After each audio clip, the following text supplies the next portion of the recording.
Bismillahirrahmanirrahim. Alhamdulillahirabbil alamin. Wa bihi nasta'inu ala umurid dunya waddin. Allahumma shalli wa sallim wa barik ala sayyidina wa maulana Muhammad wa ala alihi wa ashabihi wa man tabi'ahum bi ihsanin ila yaumiddin.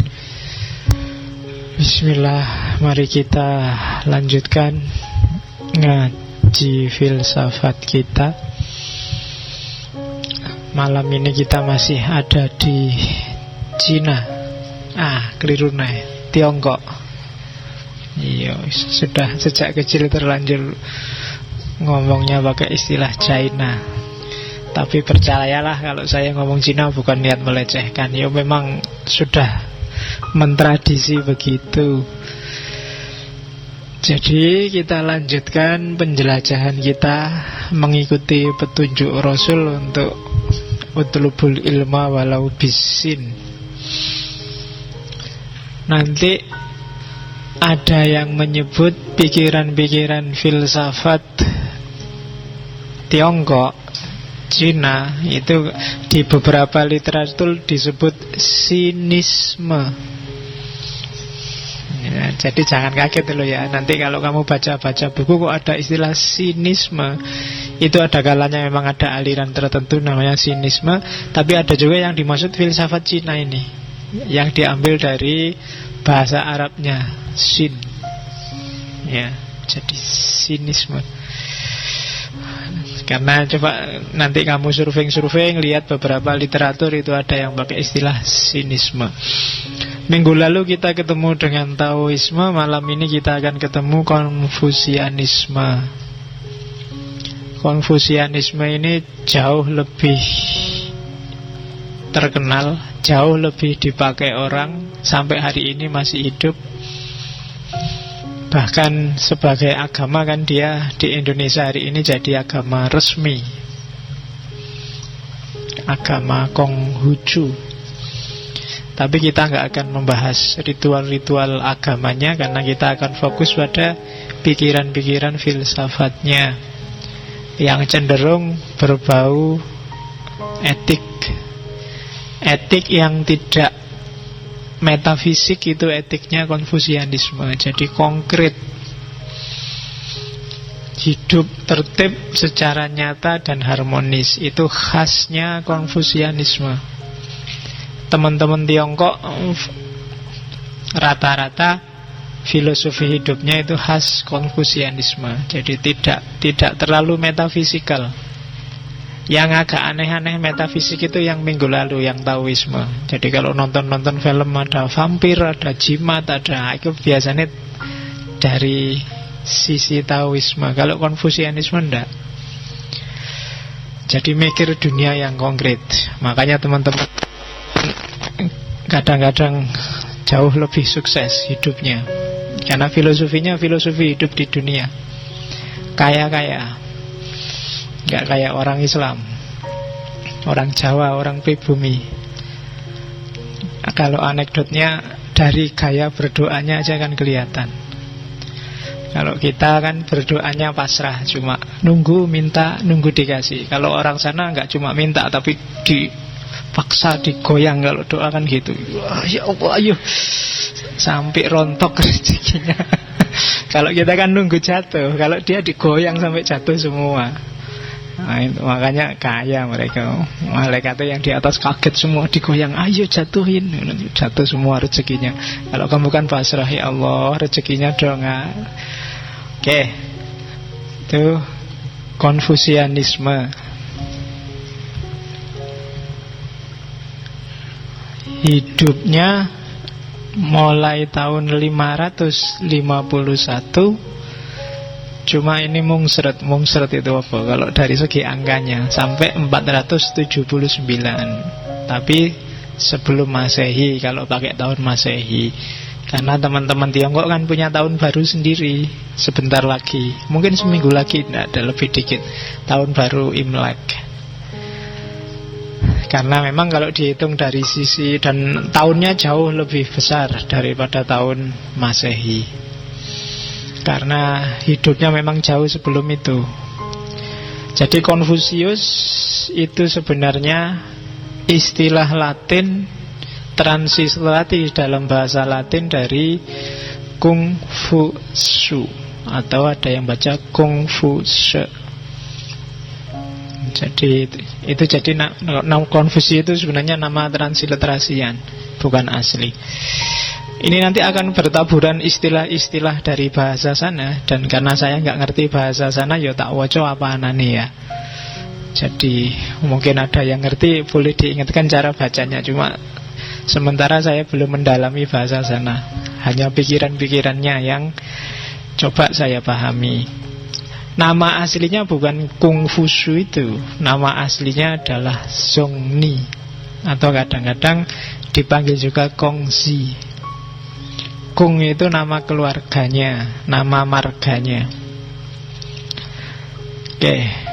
Kalau artinya kadang-kadang diterjemah Kongfusi atau Kongfusu, itu artinya Master Kung, Guru Kung. Dia dianggap guru paling besar dalam sejarah Tiongkok. Itu Konghucu. Kalau ada yang pernah baca 100 tokoh di buku Konfusius, Kungfusu ini kan orang nomor 5 paling berpengaruh di dunia. Nomor 1 Nabi Muhammad, nomor 2 Ishak Newton, ya kan Ishak itu kan dari bahasa sono, bahasa Arabnya Ishak. Loh iyalah, kamu bahasa sana, loh, coba kamu tanya mereka ya, Ibrahim jadi Abraham, tapi kalau Ishak jadi Ishak, Ismail jadi Ismail, Daud jadi David, Sulaiman jadi Solomon, kalau di Jawa jadi Sulaiman. Nah, jangan katanya begitu. Nah, jadi namanya memang Ishak Newton, orang nomor 2 paling besar. Nomor 3 Isa, kalau dalam bahasa barat Yesus. Nomor 4 Buddha. Nah, nomor 5 Konfusius. Jadi orang juara 5 paling berpengaruh di dunia. Ada beberapa tulisan yang mau ngecek apakah dia nabi atau bukan, ya monggo, terserah ijtihad masing-masing. Dari sisi pengaruh, ajaran, gaya, dan perilaku bisa jadi ya. Meskipun kita tidak harus mengimani, kan kita wajibnya cuma 25. Wong itu sangat jauh. Nabi Muhammad aja 6 Masehi. Kalau ini kan 500 tahun sebelum Masehi. Dan kita tidak tahu apa-apa era-era itu. Sokrates saja kan kita masih bingung, dia nabi beneran apa enggak. Jadi Konghucu hidupnya sebenarnya awalnya orang biasa-biasa dari keluarga militer, sempat juga jadi pejabat negara, tapi kemudian lebih enjoy jadi guru. Apalagi dari biografinya yang menarik, lancar-lancar saja, selain kekecewaannya terhadap perang, kekacauan sosial, chaos yang terjadi di saat dia hidup. Kebijaksanaannya luar biasa. Kalau ada waktu, carilah cerita-cerita hidupnya Konfusius, itu banyak. Kalau itu Islam mungkin dia bisa dianggap wali. Banyak cerita-cerita agak karomah, agak gitu. Itu Konfusius. Apa ya yang bisa tak ingat dari dia punya murid. Misalnya dia punya murid namanya Yan Hui. Yan Hui ini murid kesayangannya. Satu ketika Yan Hui mau pulang kampung, pesannya Konfusius, ya pulang kampung aja, pesanku 2 ya, jangan berteduh di bawah pohon. Yang kedua, jangan sampai kamu bunuh orang. Itu kan heran Yan Hui, lu ngapain aku kok tiba-tiba bunuh orang itu. Kok tidak boleh berteduh di bawah pohon, ada apa? Oh, tidak ada listrik. Kalau ada listrik sih mending, mungkin khawatir kesetrum apa-apa. Tidak ada. Tapi ya wis, pokoknya karena gurunya yang ngomong, ya dia ikut aja. Sampai kemudian begitu dia jalan keluar hujan deras. Wah ini hujan, ini harus cari yup-yupan. Apa yup-yupan itu bahasa Indonesia nih? Iya, harus cari tempat berteduh. Iya. Dia nyari mau ke bawah pohon. Waduh, pesannya guru kok tidak boleh. Tapi ini ya milih bahasa aja deh daripada melanggar. Baru aja dia milih hujan-hujan, tiba-tiba petir keras sekali datang dan kena di pohon itu. Oh, berarti maksudnya tadi itu.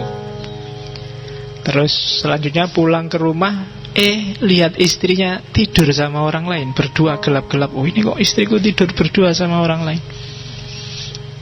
Sudah marah dia, sudah nyabut pedang. Ingat gurunya, jangan sampai bunuh orang. Mungkin ini maksudnya. Begitu jendelanya dibuka, dilihat, oh ternyata saudaranya sendiri, iparnya sendiri, sama-sama perempuan. Ya.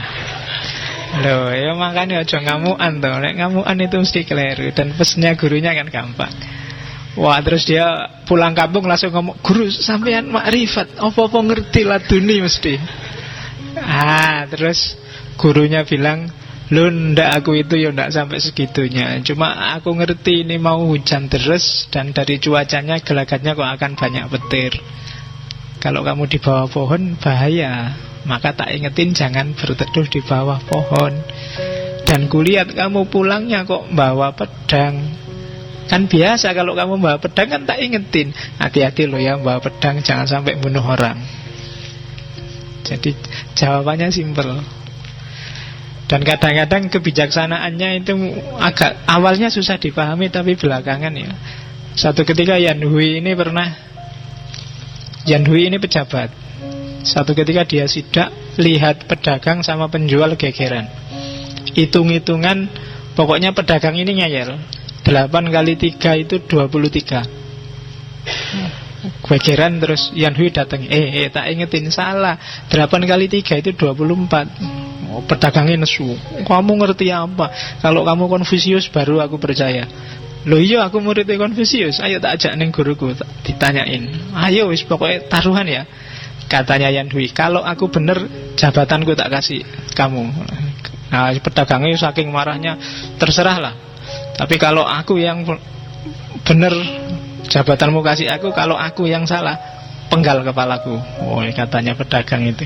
8 kali 3 24. Dia bilangnya 23. Begitu tanya Konfusius, guru berapa 8 kali 3? 23. Iya. Wah, mangkel ini si Yan Hui. Apa guru? Wis tua mungkin, pekun guru ini. Masa 8 kali 3 23. Tapi karena dia nggak berani bantah gurunya, ya manut aja. Akhirnya jabatannya dikasih, simbolnya topinya dikasih. Ya udah, kamu pergi. Begitu anunya pergi, marah-marah dia sama guru. Gimana sih guru, anak TK PAUD aja ngerti 8 kali 3 24. Masa 8 kali 3 23. Loh, ini urusannya bukan 23 apa 24. Kalau kamu disuruh milih kehilangan jabatan atau kehilangan nyawa, yang kamu pilih mana? Ya nyawa lah guru. Lah iya, makanya itu tadi. Kalau kamu kalah kan cuma hilang jabatan. Tapi kalau dia yang kalah, nyawa satu yang hilang. Maka mending 8 kali 3 23, sing penting nyawanya selamat, kan gitu. Banyak cerita-cerita Konfusius yang gayanya kayak gini. Nanti kamu tinggal cari-cari. Cerita-cerita orang dulu itu kan memang luar biasa. Kebijaksanaannya tidak terduga. Oke, sejarah hidupnya silahkan dibaca, saya nggak perlu detail. Cuma dia pernah ngomong sendiri pengalaman batinnya di dunia ilmu. Dia bilang, pada umur 15 tahun aku siapkan hatiku untuk belajar. 15 tahun selanjutnya, pada usia 30 tahun aku merasa diriku sudah mapan. Pada umur 40 tahun Aku tidak punya keraguan lagi dalam diriku, sudah mantep. Ilmunya sudah merasa ya wis itu ndak mungkin berubah-ubah lagi. Saat umur 50 tahun aku tahu wasiat surga. Kalau bahasa Islam mungkin makrifat, ngerti dunia langit. Sewaktu berumur 60 tahun aku siap mendengar. Itu tafsirannya harus agak jelimet. Siap mendengar itu tidak gampang terpengaruh, sudah tidak bisa berubah-ubah lagi, sudah mengalami puncak, sudah establis. Dan umur 70 tahun aku bisa mengikuti keinginan hatiku tanpa harus mendahului kebenaran. Jadi sudah total kontrol terhadap dirinya. Sudah tidak kepingin jabatan lagi, sudah tidak tertarik lagi dengan dunia. Hatinya sudah arahnya tidak ke bawah tapi ke atas. Nah, itu penjelasannya sendiri tentang pengalaman batinnya dalam belajar. Kalau kalian mungkin sekarang umur-umur 20, harusnya sebentar lagi sudah mapan ilmunya, 30 tahun. Ya kan? Nanti umur 40, sebentar lagi saya 40, itu harus sudah mantep. 10 tahunnya makrifat. Nek iso. Nek ra iso ya piye meneh. Oke, itu perjalanan batinnya Konfusius. Dan jangan salah, Konfusius bilang, ajaran-ajaranku yang dianggap orang dahsyat itu sebenarnya bukan milikku. Aku cuma menyisir, jadi mengkoleksi khazanah-khazanah kuno, kitab-kitab kuno yang menurutnya penuh dengan wisdom.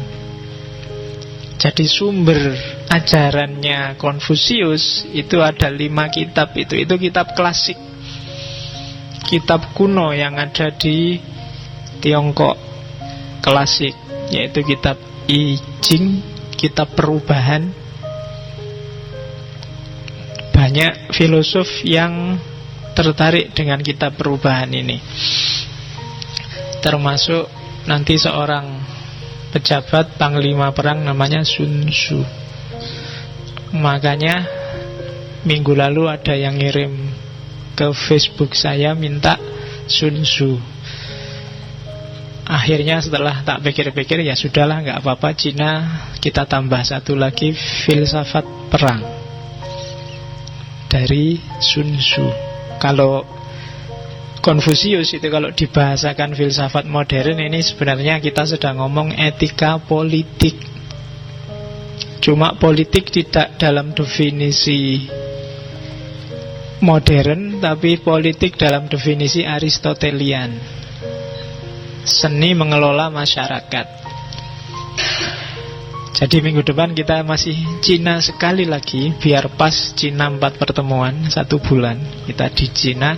Cuma kita akhiri dengan Sun Tzu, falsafah perang. Ya sekali-sekali lah kita agak keras ngomong perang, biar nggak ngantuk tiap malam kelemak-kelemak. Ya, saya ngantuk, kamu ngantuk, terus podoy. Sumbernya Sun Tzu itu I Ching, kitab perubahan. Kalau ada yang punya pandangan hidup ini adalah pertarungan, Sun Tzu bisa kamu pakai. Termasuk yang bisnismen, termasuk yang bertarung langsung dengan rival-rival, mungkin bidang pekerjaan tertentu, politikus, kamu butuh Sun Tzu, falsafah perang. Selain I Ching, sumbernya Konfusius yang kedua adalah kitab sejarah Su Jing. Yang ketiga Shi Jing, kitab pujian, syair-syair. Yang keempat Li Ji, kitab ritual peribadatan. Dan Sun Xiu, catatan musim semi dan musim gugur. Ini kitab-kitab klasik Cina. Jadi Konfusius ngaku sendiri bahwa ndak kok, saya ndak original, ini cuma ajaran-ajaran kuno yang ku ajarkan ulang, direvitalisasi sesuai zamannya. Itu kebalikannya hari ini. Kalau hari ini kan kamu skripsi dipaksa bikin pernyataan keaslian. Konfusius enggak, dia bikin pernyataan tidak asli. Oh, itu menarik. Apa bisa sih kamu bilang karyamu itu asli? Ndak ada karya asli. Kamu mesti cuma ngutip-ngutip, dapat inspirasi dari sana dari sini, gitu aja kamu ngaku asli. Kadang-kadang juga banyak yang cuma kamu pindah dari buku mana dan itu depannya kamu kasih pernyataan keaslian. Jadi ya mungkin besok kamu usul ke kampusmu, Pak, mau diganti aja, bukan pernyataan keaslian, pernyataan tidak asli, bahwa semua yang ada di sini itu sebelumnya juga pernah dipikir orang lain, sudah nggak asli lagi, hanya saja dikemas sesuai zaman sekarang, kan gitu. Kamu boleh bikin besok di skripsimu pernyataan tidak asli. Dengan ini saya menjelaskan yang ada di skripsi apa tesis saya itu tidak asli, hanya saja saya kemas sesuai kepentinganku sendiri. Itu menurut saya lebih jujur daripada pernyataan keaslian. Itu wali aneh. Jadi kalau Konfusius, dia bukan menyatakan dirinya original, tapi justru dia mengatakan, enggak kok, saya cuma mewarisi kebajikan-kebajikan klasik. Kalau dalam bahasanya Hussein Nasr mungkin sains sakra, kebijaksanaan kuno yang oleh masyarakat Cina, oleh peradaban Cina klasik itu terkumpul dalam 5 kitab. Itulah nanti yang diceramahkan, yang diajarkan oleh Konfusius. Dan 5 kitab itu ajaran-ajarannya nanti ditulis oleh murid-muridnya, dibukukan oleh murid-muridnya, dan lahirlah 4 kitab yang jadi rujukannya para pemeluk Konfusianisme. Yang pertama judulnya Dasu, yang kedua Lunyu, bacanya misah ya, kalau disambung jadi Lunyu. Yo. Kalau Lunyu licin. Oke. Jadi yang keempat Zongyong, dan yang ketiga Zongyong, yang keempat Mencius. Mencius itu Mengzi, muridnya.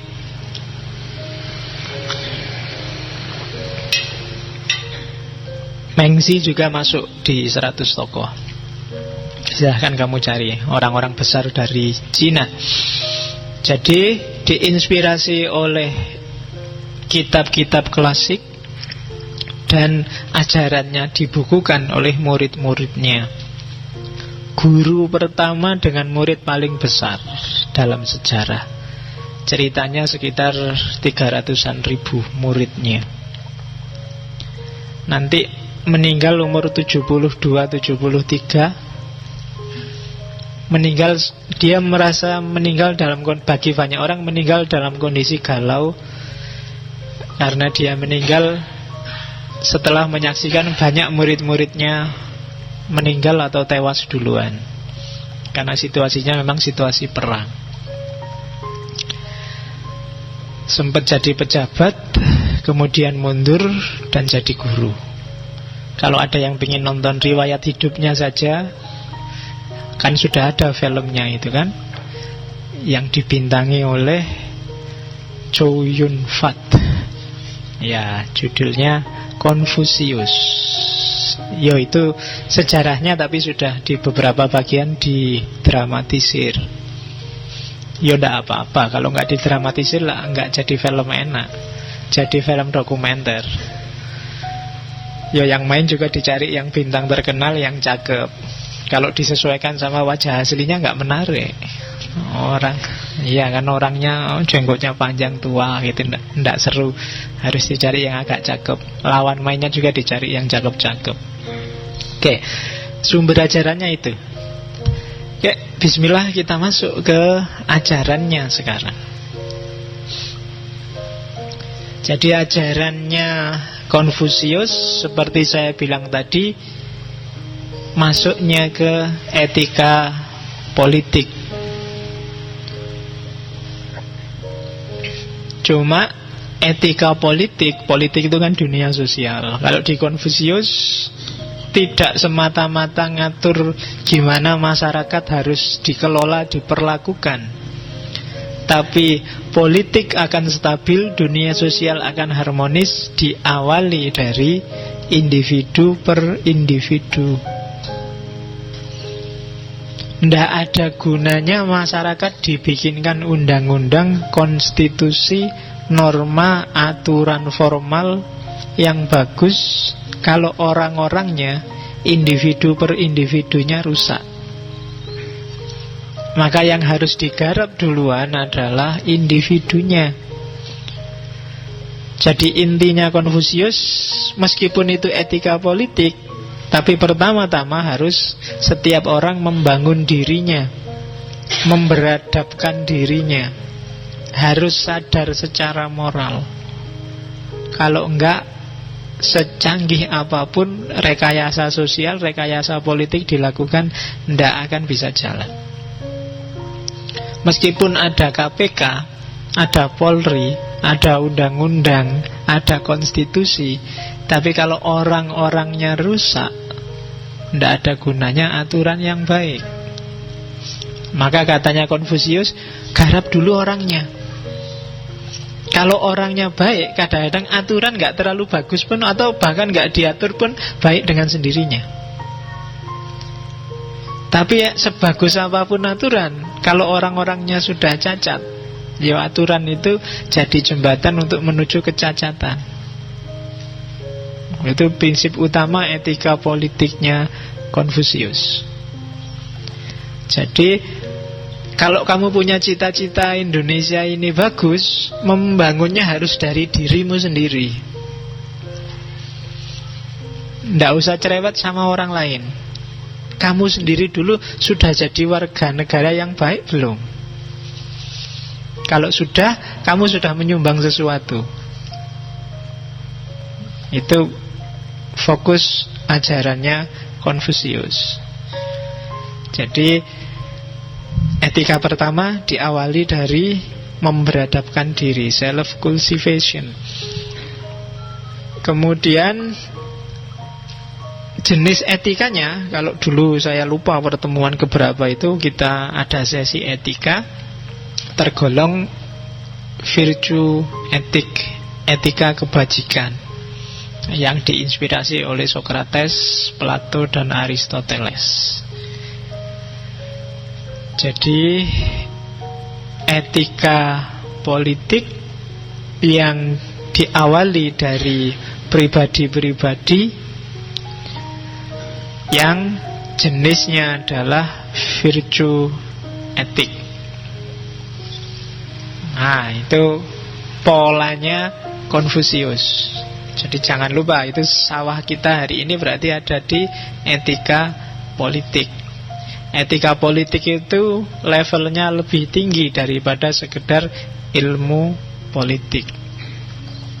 Di Indonesia hari ini, kamu tiap hari nonton TV debat, ILK debat, itu yang main adalah masih ilmu politik.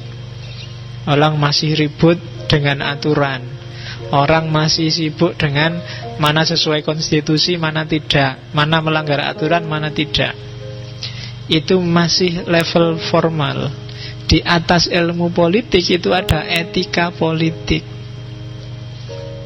Itu tidak sekedar ngomong mana sesuai aturan, mana konstitusional, mana enggak, tapi mana pantas, mana enggak pantas, mana baik, mana buruk, mana bajik, mana tidak. Nah, itu etika politik.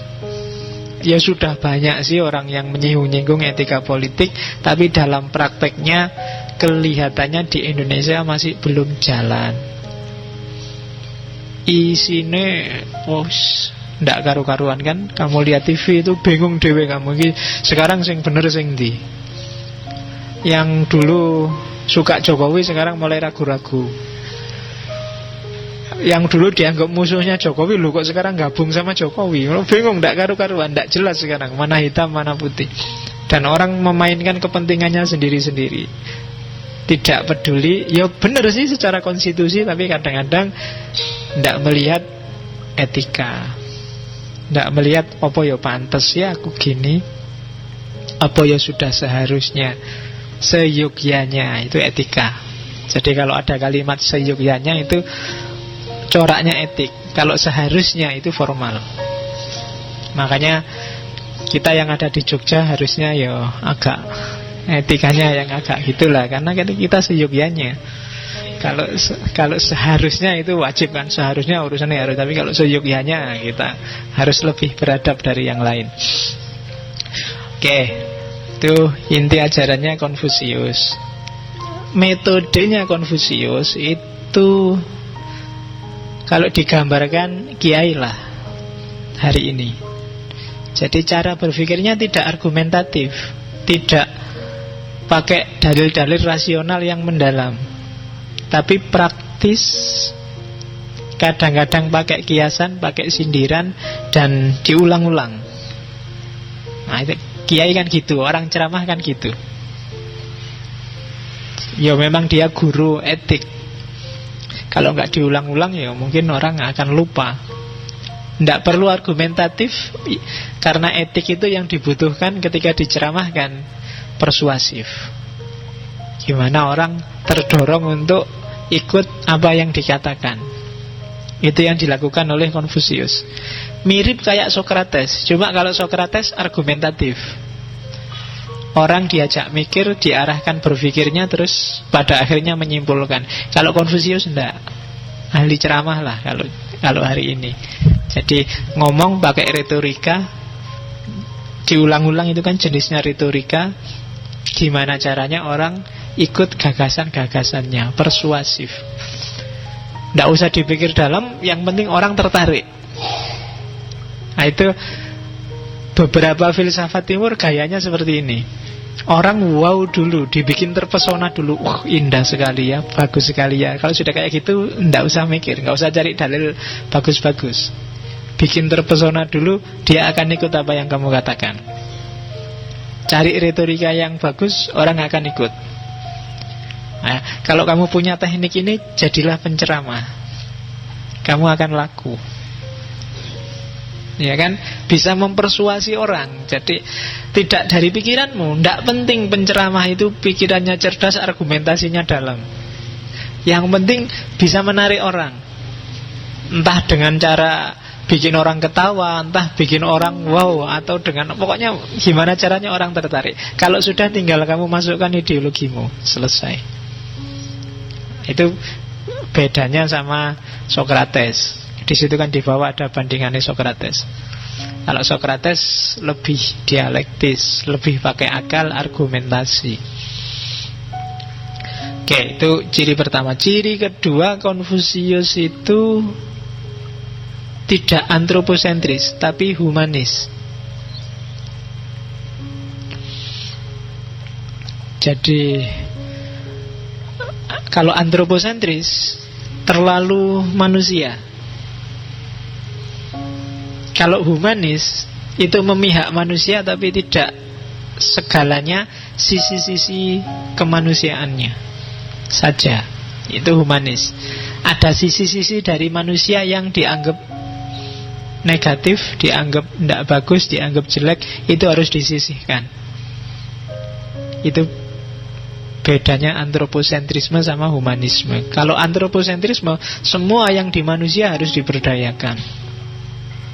Manusia adalah rajanya. Itu antroposentrisme. Tapi kalau humanisme, yang dibela dan diperjuangkan hanya sisi-sisi kemanusiaannya. Dan jangan salah, banyak filosof barat yang terpengaruh oleh ajaran-ajaran Konfusius. Yang paling terkenal dipengaruhi Konfusius adalah Voltaire. Dulu kita pernah ngaji Voltaire. Itu bau Konfusiusnya sangat menyengat. Kalau dari Voltaire. Atau revolusi Perancis, yang punya 3 prinsip itu kan: persaudaraan, kesetaraan, kebebasan. Itu pengaruh Konfusius. Deklarasi of Independence-nya Amerika, katanya Thomas Jefferson, tokoh yang ngarang, itu sebenarnya banyak dipengaruhi oleh Konfusius. Hari ini Konfusianisme termasuk Konghucu banyak hidup di daerah Asia Timur, Singapura, Vietnam, Indonesia meskipun termasuk minoritas, Taiwan, Tiongkok, daerah-daerah Asia Timur termasuk Jepang. Jadi hidup di sana. Dan di negara-negara ini nanti tanggal meninggalnya Konfusius 28 September itu hari libur nasional, diperingati sebagai hari pendidikan. Jadi hari guru, kok hari pendidik? Ya, hari guru sama. Jadi hari guru, libur nasional, hari kematiannya Konfusius 28 September. Kalau kita hari gurunya tanggal berapa? 23 apa? November. Itu momennya apa? Enggak tahu ya. Enggak ngerti, saya juga enggak ngerti hari guru itu tanggal berapa. Kalau hari dosen ada enggak? Kamu bikin sendirilah, hari mahasiswa itu. Libur di kampusnya. Ya enggak apa-apa kan. Enaknya kan gitu. Setiap momen kan ada harinya. Oke, jadi metodenya Konfusius mirip kayak Socrates, turun ke jalan-jalan, cuma dia tidak argumentatif, persuasif. Dengan ajaran-ajaran etikanya, titik tekannya pada humanisme yang tidak antroposentrisme di sisi etika politiknya. Oke, maka dari situ Konfusianisme ingin menggagas stabilitas sosial yang etis. Jadi dunia sosial yang tertib dan teratur, cuma jalurnya itu etika, bukan aturan. Jadi, aturan itu formal, gampang dilanggar. Karena aturan itu orang ikut bukan karena kesadaran. Dunia sosial kalau ingin tertib, orang ikut karena kesadaran etis. Jadi aku ndak maling bukan karena ada undang-undang yang melarang aku maling, tapi karena aku sadar memang aku ndak boleh maling. Maling itu merugikan orang lain. Jadi tertib sosial yang lahir karena kesadaran etis, bukan lahir karena paksaan norma, paksaan aturan.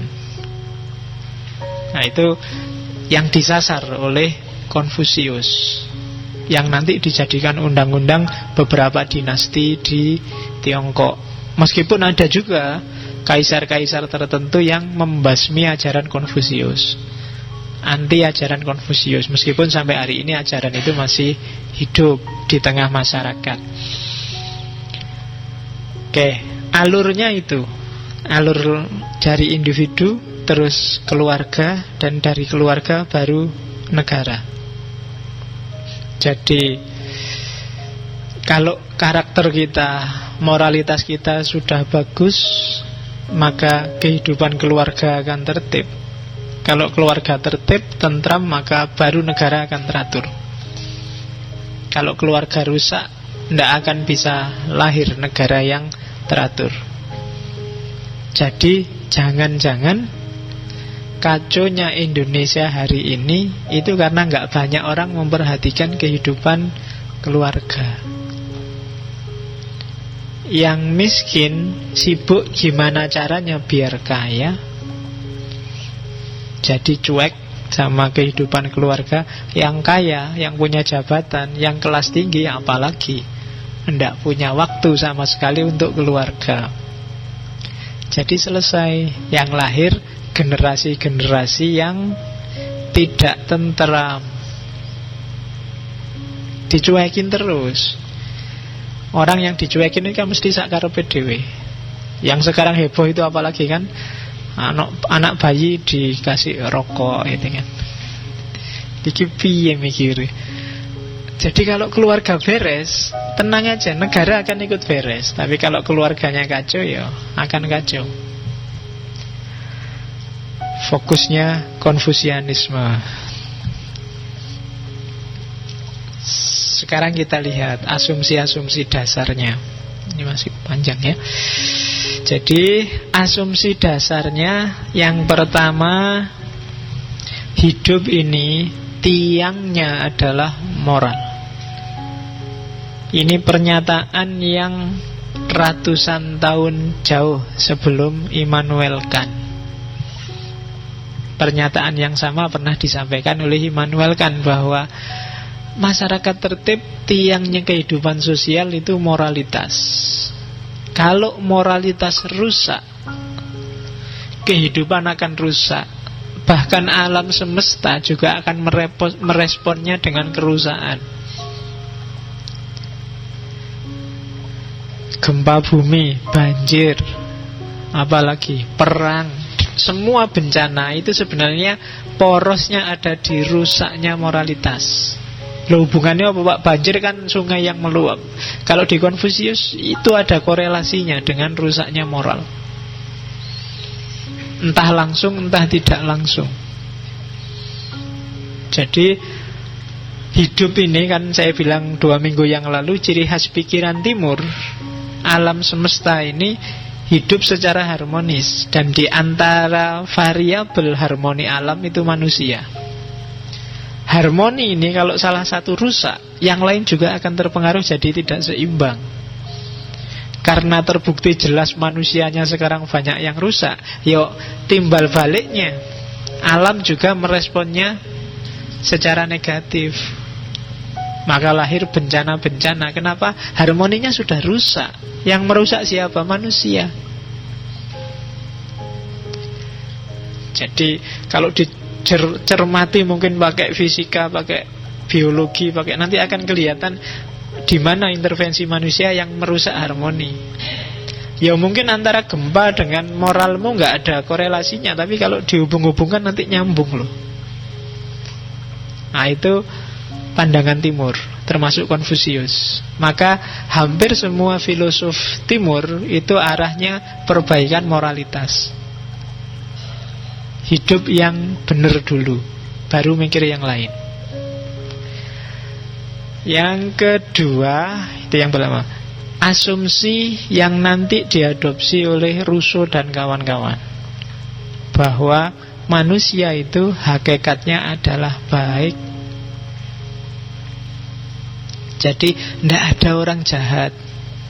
Orang yang jahat itu berarti dia nyeleweng dari fitrahnya sebagai orang baik. Jadi dia orang yang tersesat. Itu orang yang jelek itu berarti dia sedang keluar dari karakter alamiahnya. Orang itu secara natural baik kok. Maka harus disadarkan terus, diajarkan terus kehidupan yang baik, biar hidup ini jadi tertib, teratur. Jangan sampai sesat. Dia harus disadarkan terus.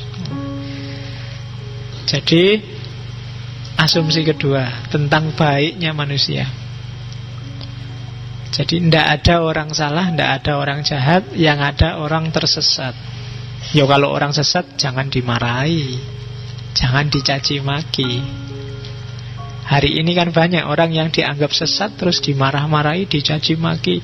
Ada yang sampai dipukuli, dikejar-kejar loh. Orang tersesat kok malah dimarahin. Seandainya kamu jalan-jalan kemana terus kesasar, kok malah diseneni. Mau kemana mas? Mau ke Surabaya. Lu sampean ke Surabaya kok jalannya ke barat, kurang ajar, sampean sesat. Mosok gitu. Ya kan? Hari ini kan banyak yang kayak gitu, dianggap sesat dan dicaci maki. Dulu mosok menghadapi yang sesat kok gitu. Dan kamu yang disesatkan juga mbok yo jangan marah. Wong kamu itu kan orang kadang-kadang kan kamu marah. Wah, kamu adalah orang yang sesat. Terus kamu marah-marah, kurang ajar menyesatkan aku. Loh, enggak, kalau ada orang bilang gitu ya, kalau memang kamu merasa enggak sesat ya tinggal bilang, enggak kok saya enggak sesat, saya yakin jalanku benar, ya jalan aja. Tapi kalau benar, oh iya matur nuwun sudah diingatkan. Coba tak ceknya lagi petaku, jangan-jangan memang saya salah, kan gitu. Tapi kan kamu balasnya juga sama-sama marah. Jadi ada orang sesat yang ngingetin sambil marah-marah, yang diingetin juga marah-marah. Itu terus jadinya tawuran. Hari ini kan sering gitu kan, antar aliran, antar kelompok. Jadi ada orang sesat kok dimarahi, dilempari batu, dipukuli lu. Kan malah kasihan. Kita kan harusnya kasihan kan kalau ada orang sesat. Kasihan ya dia sesat, keliru. Ini harus cepet-cepet diingetin, dibantu. Kalau hari ini dicaci maki, kebalikannya. Maka katanya Konfusius, jangan gitulah. Setiap orang itu baik, tidak ada orang jahat, tidak ada orang rusak, yang ada orang sesat. Kalau memang sesat ya kita ingatkan jalannya biar tidak sesat lagi. Dan yang diingatkan juga jangan marah-marah. Kalau merasa yang ingetin yang keliru ya tinggal dibalikkan aja. Menurut saya yang benar, sampai yang keliru wong peta saya ini, dan selesai. Tidak perlu tawuran lagi. Terus yang ketiga, asumsinya katanya Konfusius, orang itu tidak butuh juru selamat, tapi yang dibutuhkan adalah guru yang menyelamatkan, guru yang mengingatkan, guru yang moralitasnya tinggi, yang tidak cuma ngomong tapi bisa ngasih teladan. Itu cirinya. Kalau kalian cari guru, jangan cuma yang pintar ngomong, pintar ceramah. Cari guru yang berbudi. Kalau bahasanya Konfusius, berbudi itu bisa mempraktekkan apa yang diajarkan dan bisa mengajarkan apa yang dipraktekkan. Nah, itu baru layak dijadikan guru. Baru orang yang bisa nuntun, bisa membereskan moralitasmu. Kalau ngingetin kamu jalan ke Jakarta, dia harus pernah ke Jakarta. Itu baru layak dijadikan guru. Nggak cuma ngomong. Tiap hari nasihati orang, kita harus sabar. Dia sendiri marah-marah. Pernah kan kayak gitu? Kita harus sabar. Itu kok ngantuk? Ini melecehkan sekali. Saya ngomong kamu ngantuk. Padahal temanya sabar. Ceramah sambil marah-marah. Ya kan? Allah itu maha penyayang. Kita harus menyayangi sesama. Begitu mic-nya menging-wing, tukang mic-nya dibuanting, dipeting. Nggak nyambung, aku mikirnya gimana. Tidak bisa dijadikan guru, tidak bisa mempraktekkan yang dikatakan dan mengatakan yang dia praktekkan. Itu ciri guru. Yang selanjutnya, ya, katanya Konfusius, kalau ada guru yang kayak gini, itu yang ngangkat bukan pemerintah sebenarnya, Tuhan langsung. Jadi guru yang diwisuda langsung oleh Tuhan adalah orang-orang yang mempraktekkan kebenaran, menjalankan moralitas, dan mampu mengajarkannya. Ada banyak orang yang mempraktekkan kebenaran, menjalankan moralitas, tapi tidak mampu ngomongnya. Ada yang cuma pinter ngomong tok, tidak bisa menjalankan. Dua-duanya bukan guru. Guru itu bisa menjalankan, bisa ngomong. Dan orang yang bisa kayak gini, itu yang mewisuda bukan pemerintah, tapi Tuhan langsung. Dialah yang oleh Nabi disebut warasatul anbiya, pewarisnya para nabi, yang mentransmisikan ajaran-ajaran kebaikan, yang mewujudkan cita-citanya Rasulullah. Misi paling besarnya kan liutammima makarimal akhlak, membereskan moralitas umat. Nah, itu tujuannya sama kayak Konfusius. Makanya ada yang tanya, jangan-jangan Konfusius itu nabi. Yo, kamu teliti sendiri aja. Oke. Cuma jangan cari di Quran. Zaman Konfusius itu sudah berarti 5 abad tambah 6 abad, 5 tambah 6, 11 abad sebelum Nabi Muhammad. Ayatnya mesti jauh, tidak ada. Oke. Ajaran-ajaran utamanya secara umum itu. Nanti kalau kamu baca di kitab-kitabnya atau ulasannya orang-orang di buku-buku, banyak yang ngomong ajaran Konfusianisme itu cara mentipologikan macam-macam. Tapi secara umum menyangkut itu. Yang pertama, Zhengming, reification of names, meluruskan nama-nama. Ini kayak ganti jeneng kalau di Jawa, tapi bukan itu maksudnya. Yang kedua yi, kebajikan. Yang ketiga ren, kemanusiaan. Kemanusiaan isinya 3. Yang pertama zong. Zong itu hati nurani pada orang lain. Empati, itu zong. Kalau di Antv, zong itu kan alamat kamu gak dapat apa-apa.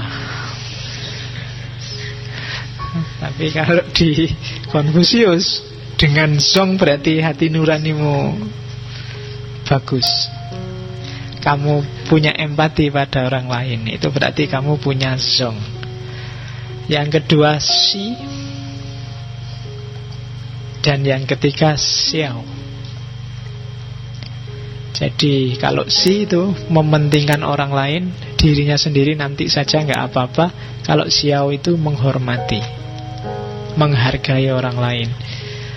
Yang keempat li. Li itu ubudiyah, ibadah. Yang kelima tianming. Tianming itu takdir, jalan langit, perintah langit. Jadi pokok-pokok ajaran moralitasnya Konfusius itu ada 5. Yang pertama reification of names. Yang kedua kebajikan. Yang ketiga kemanusiaan. Yang keempat prosedur ritual ibadah. Dan yang kelima takdir. Ini kayak rukun imannya Konfusius. Jadi hidup kita harus jelas, reification of name, identifikasi diri. Kita juga harus baik hati. Kita juga harus manusiawi. Kita harus menyembah, pasrah pada Yang Maha Kuasa, li. Dan yang kelima fate, takdir. Kita lihat ya satu-satu. Zhengming, reification of name. Ini teori terkenal sekali dari Konfusius, menegakkan nama. Jadi ini kayak Aristoteles, principle of identity. Kalau di sabdanya Konfusius bilangnya, biarkan penguasa adalah penguasa, menteri adalah menteri, bapak adalah bapak, dan anak adalah anak. Itulah reification of names. Maksudnya apa? Berperilakulah sesuai identitasmu, sesuai kedudukanmu. Kalau sepak bola, yang kiper ya jadilah kiper, yang back ya jadilah back, yang striker jadilah striker. Kalau kacau, kamu akan kalah sepak bolamu. Kan gitu.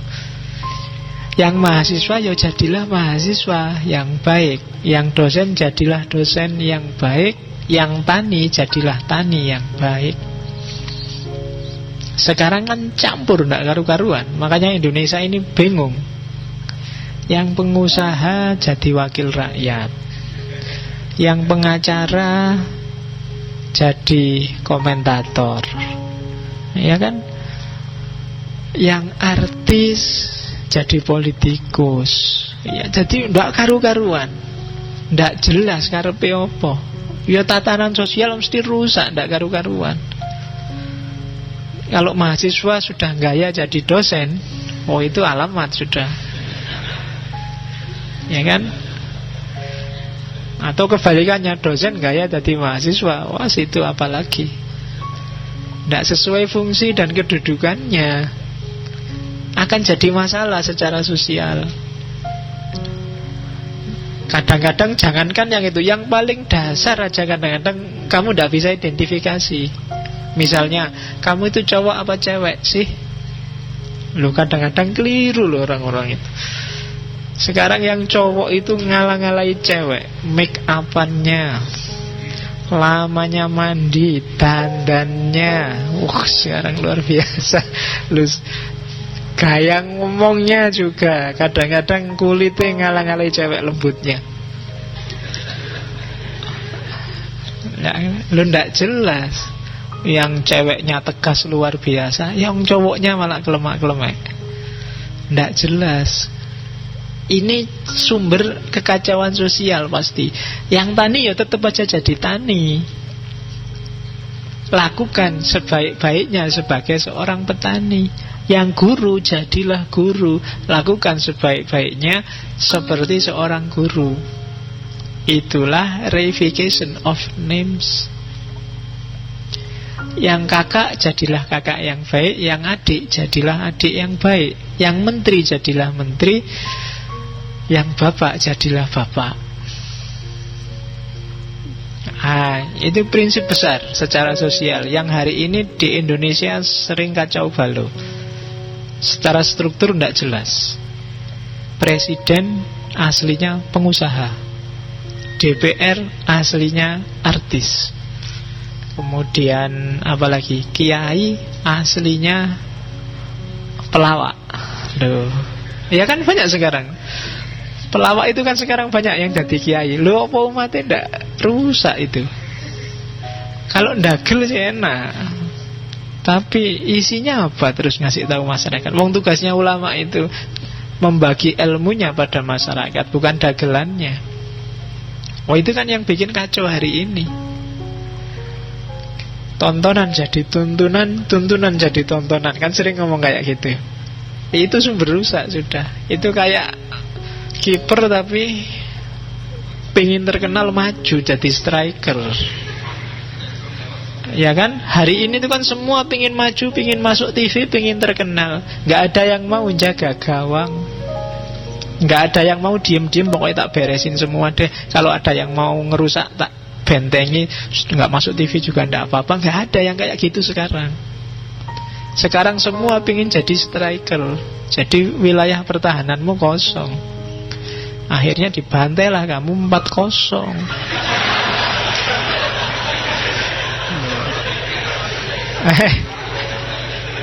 Loh iya. Loh, ini cuma contoh kok. Jadi sejago-jagomu meskipun pemain terbaik dunia, kalau nggak ngerti posisimu, ya rusak permainannya. Jadi itulah reification of names. Identifikasi dirimu, siapa kamu, dan bermainlah di posisimu. Yang bapak, mainlah jadi bapak. Yang anak, mainlah jadi anak.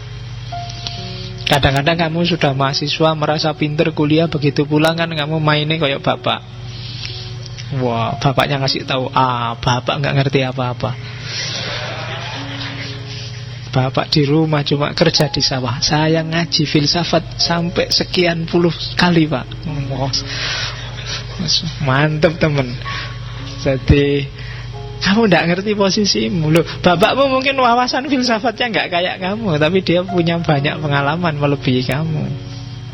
Secara kuantitas pengetahuannya banyak kamu, tapi secara kualitas lebih pas bapakmu.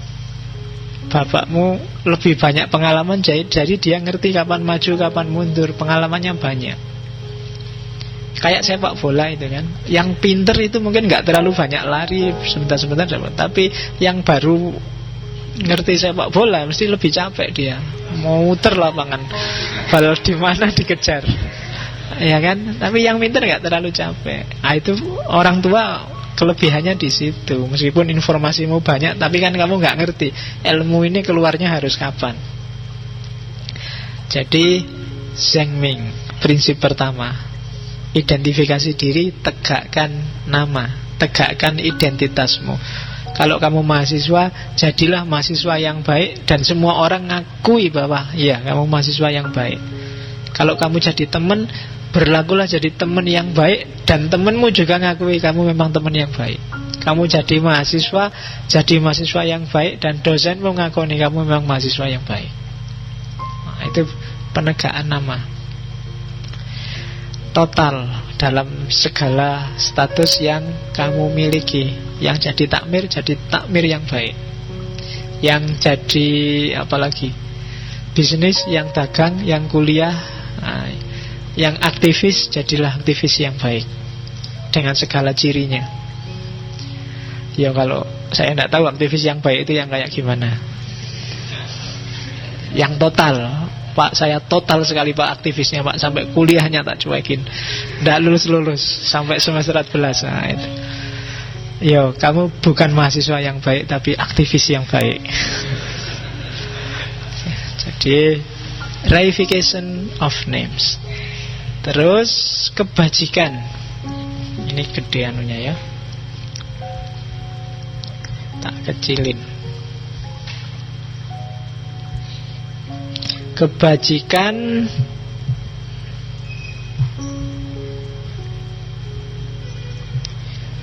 bahasa sananya yi. Jadi kebajikan itu mix antara kebenaran, keadilan, kewajiban, dan kecerdasan.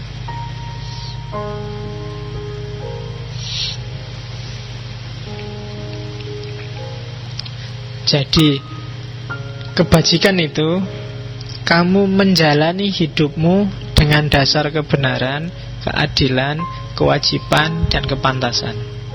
Berarti kamu orang yang bajik, orang yang bijaksana. Syaratnya cuma satu, kata Konfusius, tanpa pamrih. Pamrihnya ya hanya karena ingin menegakkan kebenaran, keadilan, kewajiban, dan kepantasan. Di luar itu enggak. Kok kamu rajin sekali ya? Alasannya apa? Tidak ada alasan. Karena rajin itu memang bagus. Kok kamu murah hati sekali ya? Kenapa kok kamu bisa begitu? Tidak ada kenapanya. Karena murah hati itu memang bagus, memang baik. Jadi itu tuntutan moral. Itu yang oleh nanti Immanuel Kant belakangan disebut imperatif kategoris. Tidak ada argumennya, tidak ada dasarnya, tidak ada tujuannya, bahkan tidak ada pamrihnya. Jadi kebajikan adalah ketika kamu menegakkan kebenaran, keadilan, kewajiban, kepantasan tanpa pamrih, baru disebut orang baik. Tapi kalau ada pamrihnya enggak. Kok kamu mau-maunya sih ngaji terus-terusan di masjid? Alasannya apa? Tidak ada alasannya, karena ngaji itu baik. Banyak yang ngomentari saya, Pak Faiz kok mau sih tiap minggu nih masjid? Pun tidak capek? Pun tidak ngantuk? Ya capek. Ada tujuan apa sih? Tidak ada. Karena menurutku baik ngaji ini, maka aku mau ngaji. Bukan karena tehnya. Itu loh. Atau yang selain itu, bukan karena daripada nganggur. Itu berarti ada pamrihnya. Pamrihnya kan ngisi waktu lowongmu. Enggak, saya ngaji karena memang menurutku ngaji itu baik. Nah, itu baru kebijakan, kebajikan. Kalau ada pamrihnya enggak bisa disebut kebajikan.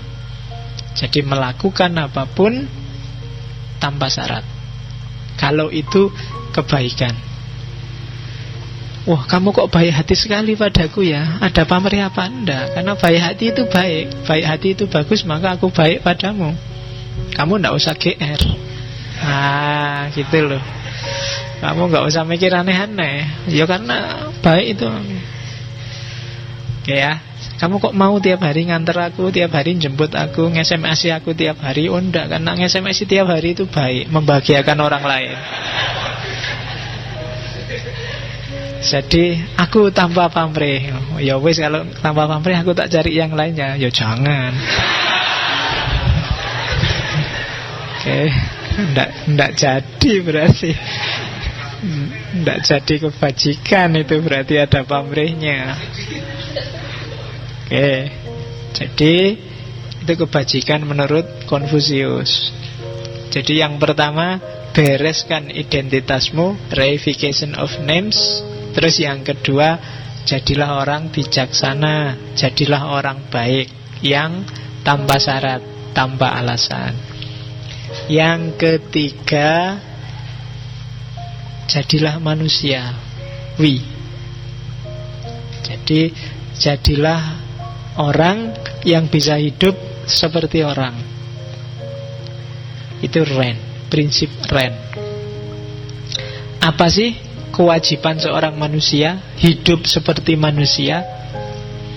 Ini kalau ini tadi yang di atas Yi itu kebajikan individual, kalau Ren ini sifatnya sosial. Jadi Ren itu hidup berinteraksi dengan orang lain. Rumusnya cuma dua. Ada golden rule, ada silver rule. Golden rule itu perlakukan orang lain sebagaimana kamu ingin dirimu diperlakukan. Kalau silver rule, jangan melakukan pada orang lain apa-apa yang kamu tidak ingin orang lain melakukan pada dirimu. Itu cuma rumus paling dasar interaksi dengan orang lain. Kamu tidak perlu belajar etika sosial, kamu nggak perlu belajar cara hidup bareng orang lain. Kamu hidup di mana saja pakai rumus itu. Itu golden rule yang jadi landasannya teori-teori tentang HAM, tentang etika. Itu sebenarnya itu. Perlakukan orang lain sebagaimana kamu ingin diperlakukan, dan jangan melakukan orang lain sebagaimana kamu tidak ingin diperlakukan. Kalau kamu senang orang lain jujur padamu, ya kamu jujurlah padanya. Kalau kamu nggak suka dibohongi, ya kamu jangan bohong. Dah, itu prinsip dasar. Jadilah manusiawi, diren dengan berpatokan pada dua rule itu, dua aturan itu. Jadi prinsipnya cuma itu sudah. Kamu akan jadi manusia. Cuma meskipun secara individu harus ikhlas, tadi berbuat baik pada orang lain, ada kalanya kamu jangan mementingkan dirimu sendiri. Kamu juga harus mikir kepentingan orang lain. Misalnya, kalau tadi kan tanpa syarat. Ada orang bilang, kalau orang berbuat baik padamu, kamu juga harus berbuat baik padanya. Kalau orang berbuat jahat padamu, kamu juga balesnya tetap harus baik. Nah, ketika Konfusius ditanya kayak gini, jawabannya nggak kayak gitu. Itu tak tulis di situ. Jadi ada muridnya tanya, guru, kalau orang baik tak balas baik, kalau orang jahat apa tak balas baik juga? Jawabannya Konfusius, loh kalau gitu yang baik dibalas apa? Kalau yang jahat dibalas baik, yang baik harusnya dibalas sangat baik, apa gitu? Katanya Konfusius, enggak gitu. Kalau yang jahat, yang baik balaslah dengan baik. Kalau orang jahat balaslah dengan adil. Jadi kejahatan itu balasannya bukan kebaikan, tapi keadilan. Kalau enggak kayak gitu, masyarakat rusak. Dari sisi kamu secara individu mungkin yang dijahati no problem, tapi dia yang jahat, tidak akan ada perbaikan. Ya boleh kamu bilang yang baik tak balas baik, yang jelek juga tak balas baik karena hatiku baik. Ya kamu baik, kamu mau baik sendirian kan nggak mungkin. Orang lain juga harus kamu bikin baik dong.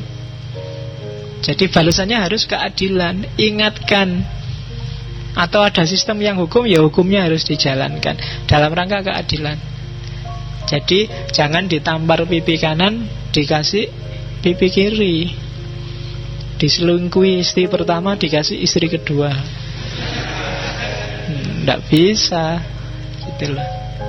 Jadi kalau kayak gitu, dunia akan rusak secara sosial. Secara individual mungkin bagus, tapi secara sosial tidak akan ada ketentraman kalau kayak gitu. Maka yang jahat bukan dibalas jahat, tapi dibalas adil.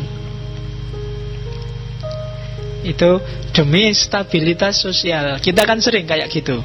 Ada orang bilang, Kamu diomongin jelek tuh sama temanmu, biar aja ngomong jelek. Yang penting kalau dia ngomong jelek terus, pahalanya dia dikasih aku, dosaku dikasih ke dia. Kan kamu sering gitu kan prinsipnya.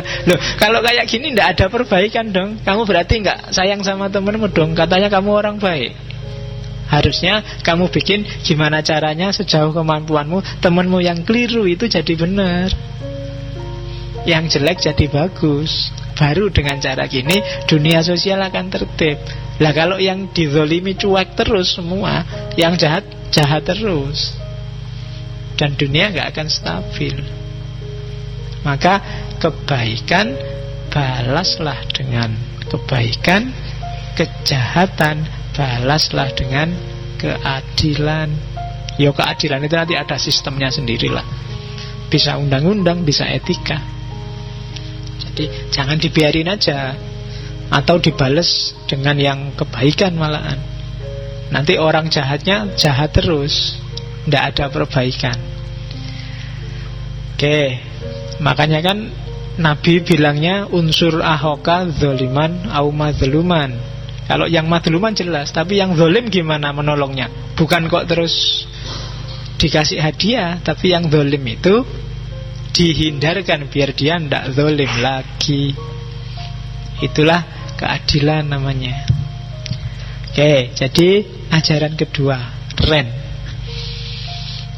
Ajaran ketiga, Li.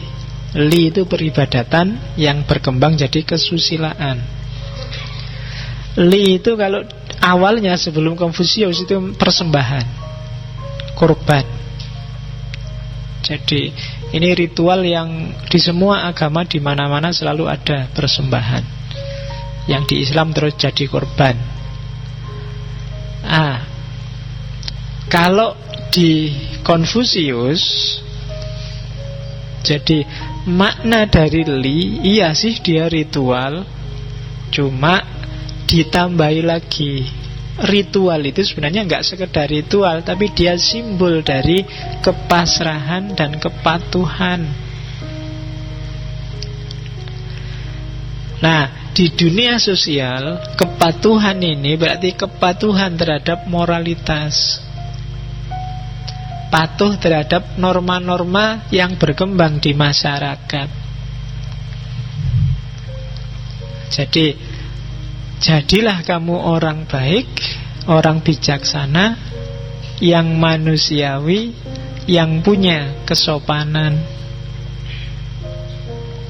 Jadi itu 3 prinsip awal, Li dan Ren. Itu biasanya jadi satu. Li dan Ren itu yang Li itu yang individual, Li itu ruhnya, Ren itu ekspresi keluarnya. Kayak lahir dan batin. Jadi dirimu adalah manusia yang bermoral, yang diekspresikan keluar secara manusiawi, yang hasilnya nanti orang yang bijaksana. Nah itu nyawanya Konfusianisme. Terus Zi. Kalau Zi artinya kearifan. Kearifan atau kebijaksanaan yang gabungan dari kecerdasan dan kepandaian.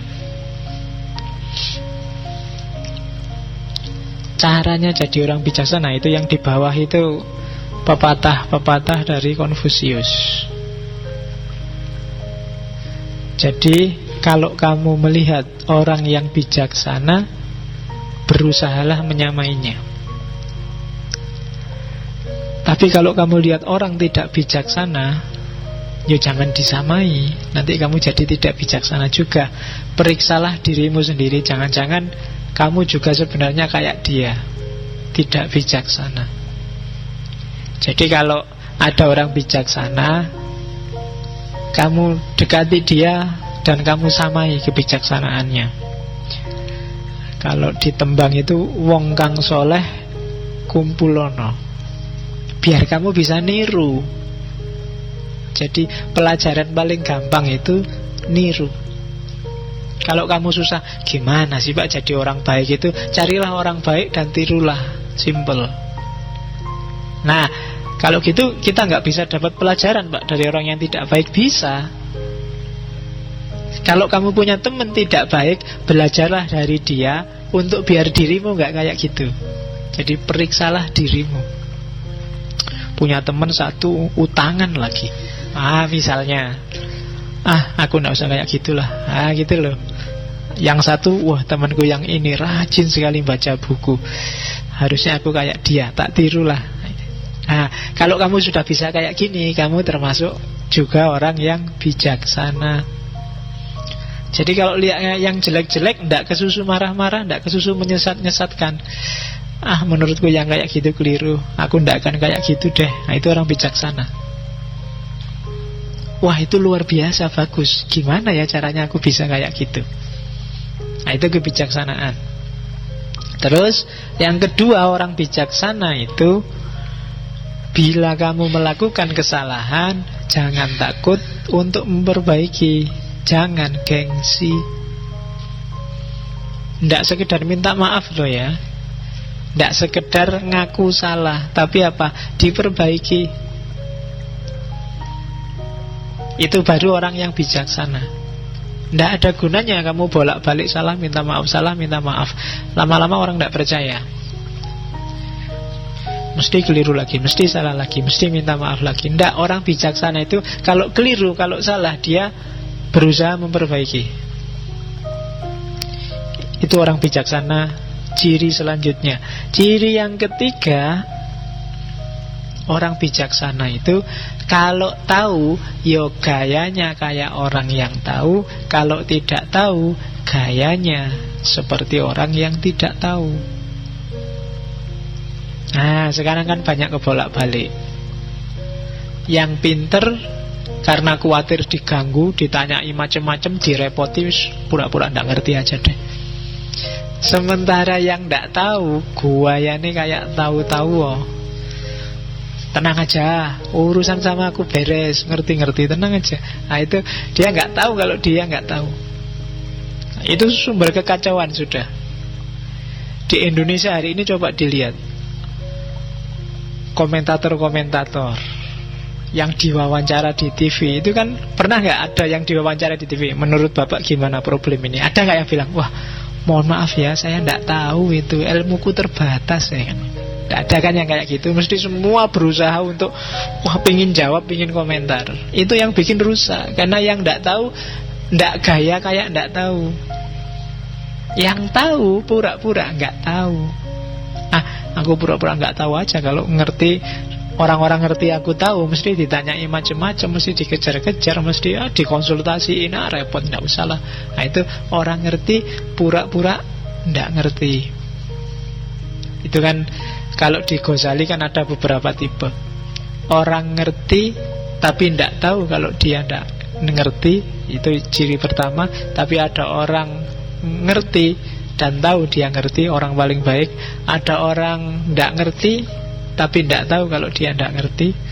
Ada orang tidak ngerti dan tahu kalau dia ngerti. Itu kalau di Ghazali ada 4. Kalau orang pinter tapi nggak sadar kalau dia pinter, itu kayak orang tidur tinggal dibangunkan.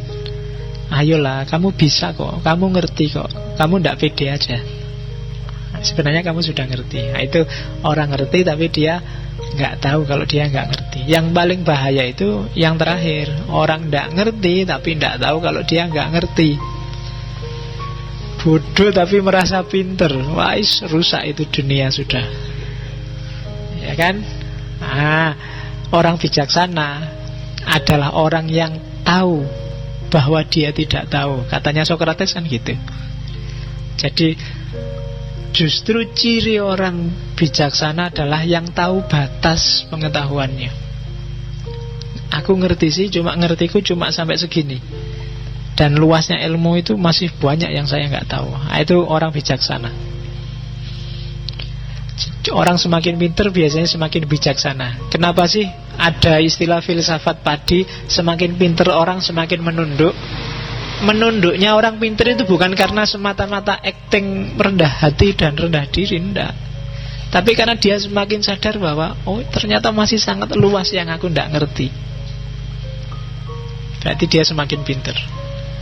Tapi semakin kamu merasa pinter dan merasa canggih itu menunjukkan sebenarnya semakin gak pinter kamu. Orang semakin luas wawasannya, semakin oh iya ya, ternyata banyak yang aku gak ngerti. Mungkin kemarin kamu belajar filsafat karena gak terlalu banyak ngertinya filsafat, ya paling orang-orang itu pikiran-pikirannya kayak gitu aja. Tapi begitu sampai ke season sekian, seri sekian, kamu luas ternyata, macam-macam isinya filsafat itu. Semakin kamu agak-agak minder gimana, wah berarti aku selama ini gak ngerti apa-apa. Sampai detik ini juga mungkin aku gak ngerti apa-apa, Mas Ian. Semakin menunduk. Tapi semakin kamu ngangkat kepala, merasa bisa, semakin menunjukkan sebenarnya kamu sempit. Nah itu makanya ada istilah filsafat padi. Hati-hati menata hatimu sendiri. Oke. Yang selanjutnya, cirinya orang bijaksana, orang yang manusiawi, yang ren, suka cinta kasih tapi tidak suka belajar, maka dia akan punya cacat bodoh. Orang yang suka kebijaksanaan tapi tidak suka belajar, maka dia akan punya cacat kacau, bingung. Nah itu diingat-ingat. Jadi orang harus belajar. Orang yang baik hati, orang yang ren tapi gak mau belajar, maka dia akan tampak sebagai orang bodoh. Orang yang bijaksana, cendekiawan, orang yang diposisikan sebagai elit pinter, agamawan, mahasiswa, kok gak mau belajar, maka dia akan tampil sebagai orang bingung, tidak jelas. Maka kuncinya orang bijaksana yang terakhir, dia harus mau belajar kepada siapapun, tentang apapun, tidak milih-milih. Ngaji apapun, kalau ada waktu ya ikut, kecuali ada halangan. Saya mohon maaf Pak, nggak datang, ada halangan. Kenapa? Mood saya sedang jelek. Alasanmu yang paling banyak kan itu sebenarnya, mood saya jelek. Ngaji itu tidak butuh mood. Jadi tidak usah peduli mood loh. Pokoknya jalan aja. Kalau memang ada waktu luang, tidak ada halangan, jalan aja. Itu kebijaksanaan. Selanjutnya, layak dipercaya. Itu kuncinya. Kamu harus tampil sebagai orang yang sidik, bisa dipercaya. Kalau enggak, apalagi tidak ada orang yang bisa dipercaya di tengah masyarakat, masyarakat akan rusak. Konfusius pernah ditanya, syaratnya negara jaya itu apa? Katanya Konfusius, cirinya 3. Makan harus cukup, persenjataan cukup, dan ada kepercayaan dari rakyat. Terus ada yang tanya lagi, dari 3 itu kalau ada 1 yang dikurangi apa? Yo persenjataan lah. Gak ada senjata, gak ada militer juga mungkin gak apa-apa. Yang penting orang masih bisa makan dan rakyat percaya. Kalau hilang semua, yang minimal ada 1 aja apa? Yo kalau semua gak ada, paling tidak harus ada kepercayaan masyarakat. Kalau yang 1 ini hilang, bubar. Gak harus negara.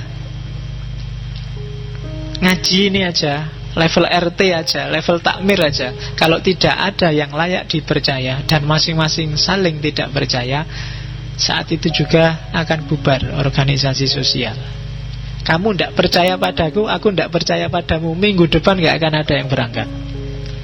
Opo ngaji cuma gitu aja, tidak samangkat. Saya juga gitu. Alah mahasiswa dikasih tiap hari ngaji ya ora iso-iso. Rasa mangkat. Lah padha ora percaya nih ndak aja ngaji sudah bubar, enggak jalan. Kalau aku ndak percaya bahwa kamu paham yang tak omongkan, mungkin aku males. Besok enggak usah ngaji lagi. Kamu juga gitu.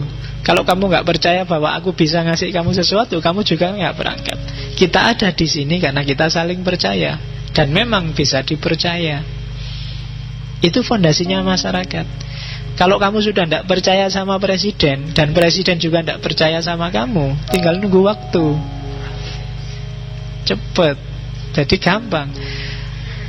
untuk membubarkan dunia sosial itu tinggal dibubarkan saling percaya. Jangankan yang besar-besar. Kamu sama pacarmu aja, kalau nggak saling percaya besok pagi bubar. Ayo tadi malam sama siapa? Ya, mesti gitu kan, nggak percaya. Tidur mas, Anda nggak percaya aku tidur. Buktinya Facebooknya kok nyala terus misalnya. Chattingan sama siapa tadi malam, kan mesti gitu. Kenapa nggak saling percaya? Oke.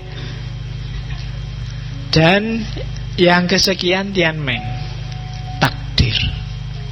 Jadi setiap orang, kenapa sih tadi disuruh reification of names, disuruh memperjelas nama, disuruh menegaskan identitas dan apa yang harus kamu lakukan? Karena setiap orang punya jalannya sendiri. Biasanya orang tidak berjalan di jalurnya karena dia tidak menerima takdirnya. Kenapa kok ada kayak tadi macam-macam?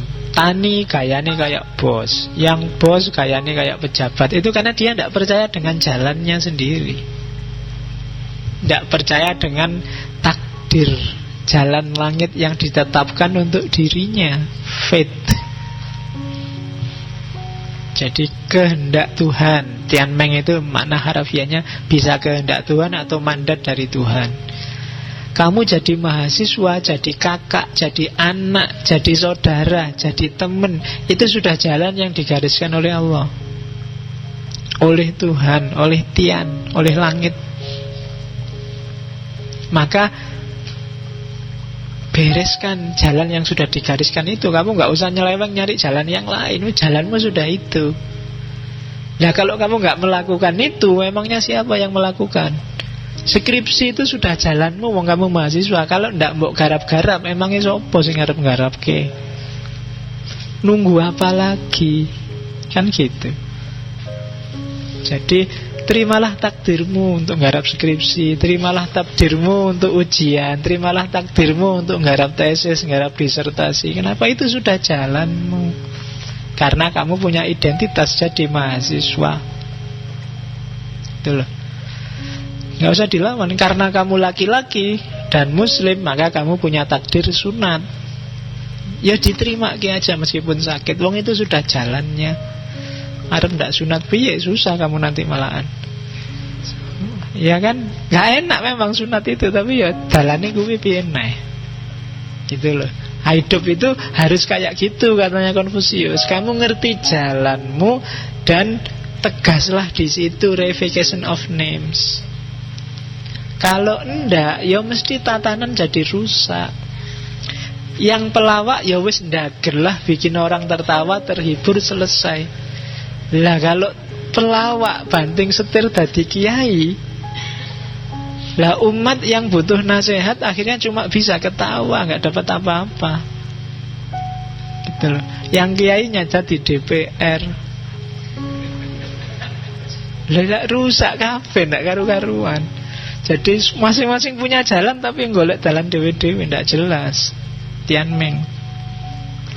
Percayalah dengan takdir. Jadi percaya takdir itu tidak sekedar terus semua ditentukan oleh Allah, oleh Tuhan, selesai. Tidak, tapi reification of names. Semua yang kamu alami, faktisitas, fakta-fakta hidupmu itu kan jalan. Kayak di Tahu kemarin. Tetapi di situ, jalanlah di situ, tegaskan di situ sesuai jalanmu. Nah, orang yang bisa melakukan semua yang di atas tadi namanya Junzi, manusia budiman. Ya, manusia yang berbudi. Ini khas, mungkin serapan dari bahasa Inggris. Budiman, temennya Superman, Batman, Spiderman. Ya, loh iya kan? Superman manusia super, Batman manusia kelelawar. Budiman itu manusia budi. Oke. Kalau di Tiongkok disebut Junzi. Jadi ini orang yang yaitu terjemahannya saya agak susah, jadi manusia yang budiman, berbudi, susilawan, punya tata susila. Ya, susila. SBY itu susilawan. Ya, Susila Bambang Yudayana. Terus orang yang luhur, orang yang agung, orang yang bijaksana, itu Junzi. Di banyak sekali kitab-kitabnya Konfusius ada identifikasi Junzi. Junzi itu orang yang memegangi kebenaran sebagai dasar hidupnya, tata krama kesusilaan sebagai pedoman perbuatannya, mengalah dalam pergaulan dan menyempurnakan diri dengan sikap dapat dipercaya. Itu Junzi. Atau ada lagi dia bilang, seorang Junzi menuntut dirinya sendiri, sementara orang yang rendah budi menuntut orang lain. Lawannya Junzi itu Sioren, jadi orang kecil. Kalau Junzi itu orang besar, orang agung. Kalau Sioren itu orang remeh. Nah, orang besar itu yang dituntut selalu dirinya sendiri untuk lebih baik. Sementara orang kecil itu selalu menyalah-nyalahkan orang lain, menuntut orang lain. Jadi kamu ingin jadi orang besar apa orang kecil tergantung sikapmu. Kamu lebih suka menuntut dirimu, aku bener gak? Sesat gak? Keliru gak? Ke diri, bukan ke yang lain. Itu Junzi. Terus seorang Junzi bukan alat, karena dia adalah aktor, pelaku. Junzi mengutamakan kepentingan umum, bukan kelompok, bukan mazhabnya, bukan alirannya, tapi kepentingan bersama semua anggota masyarakat. Terus Junzi mau berlomba tapi tidak mau berebut. Itu dalam kalau dibahas. Mau berkumpul tapi tidak mau berkomplot. Ya kan? Mau berlomba itu ya setiap orang harus semakin maju, semakin baik. Kalau lomba itu jejer terus pingin lebih maju dari yang lain. Kalau berebut itu tidak jejer tapi tabrakan. Kalau rebutan itu kan sudah jadi gerakannya kacau. Tapi kalau berlomba itu gerakannya pasti maju. Jadi orang besar itu selalu ingin lebih baik, dan dia berlomba dengan orang lain untuk lebih baik, tapi tidak mau rebutan dalam hal apapun. Terus seorang Junzi tidak memuji seseorang karena kata-katanya, dan tidak melecehkan orang karena orangnya. Silahkan kamu renungkan sendiri di rumah. Jadi orang besar itu tidak tertipu oleh kata-kata dan tidak melecehkan orang. Itu argumennya panjang kalau kamu pikir. Silahkan kalau kamu orang besar akan bisa memahami ini. Nah, tadi itu kalau nanti di Konghucu lahirlah 5 norma kesopanan. Dasarnya yang ajaran-ajaran di atas itu melahirkan 5 norma kesopanan, yang bentuk kesopanannya adalah respect atau xiao. Raja dengan menterinya, atasan dengan bawahannya, ayah dengan anaknya, dan seterusnya.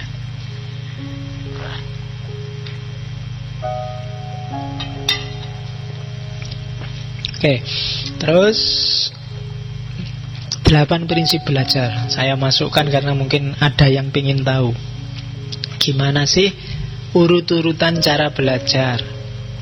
Yang pertama, belajar hakikat segala sesuatu. Prinsip-prinsip belajar. Jangan belajar yang dangkal-dangkal, nggak ada gunanya. Mungkin malah merusak mentalmu. Jadi yang dangkal-dangkal itu yang artifisial, yang pinggiran. Nggak usah belajar pacaran, buat apa? Kan ada yang kemarin heboh buku saatnya belajar pacaran. Ngapain pacaran aja dipelajari? Wong nggak usah aja kamu sudah ahli. Iya kan?